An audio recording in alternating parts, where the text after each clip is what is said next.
यहाँ एक थोड़ा सा उदाहरण देते हैं। गीता जी अध्याय नंबर 7 के श्लोक नंबर 8, 9, 10 में लिखा है कि सभी प्राणियों का बल मैं हूं, सबकी बुद्धि मेरे हाथ में है। जब चाहे मैं इनको बल प्रदान कर देता हूं, जब चाहे मैं इनको बुद्धि प्रदान कर देता हूं, जब चाहे मैं इनकी बुद्धि को ऑफ कर देता हूं, बंद कर देता हूं। अब जैसे इससे काल भगवान कहता है कि मेरे 21 ब्रह्मांड में जितने प्राणी हैं उनकी बुद्धि मेरे हाथ में है, और उन बलवानों का बल भी मैं ही हूं, बुद्धिमानों की बुद्धि भी मैं ही हूं। जैसे अर्जुन को बल दे दिया जब महाभारत करवाना था और उसने कौरवों की सेना का सर्वनाश कर डाला, और वही अर्जुन जब श्री कृष्ण जी के पैर में तीर मार दिया, उनकी हत्या कर दी गई एक शिकारी के द्वारा, और श्री कृष्ण जी की पत्नियों यानी गोपियों को लेकर के 16,000 रानियां थी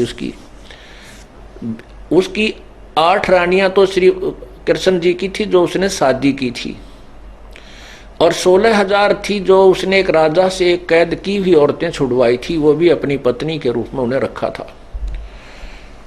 उन 16,000 उनको और साथ में अन्य जो वहां यादों की पत्नी उनको लेकर के अर्जुन द्वारका से चल पड़ा इंद्रप्रस्थ के लिए। रास्ते में जंगली लोगों ने अर्जुन को पीटा। अर्जुन के पास वो धनुष भी विद्यमान था जिससे उसने महाभारत के युद्ध में ना जाने कितना सर्वनाश किया था और सूरवीर की पदवी पाई थी। और वहां पर वो भील उनको पीट रहे हैं और अर्जुन के हाथ में वो धनुष थर थर कांप रहा है। औरतों को ले गए, काफी औरतों को ले गए, और कुछ एक के वो धन गहने लूट कर ले गए। अर्जुन खड़ा खड़ा देख रहा, कुछ नहीं कर सका।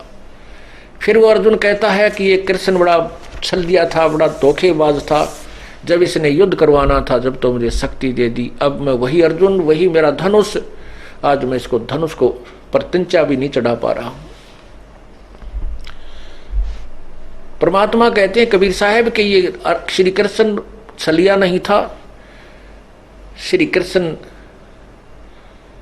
कपटी नहीं था, ये तो काल भगवान का खेल है जिसको तुम्हारी बुद्धि नहीं समझ सकती।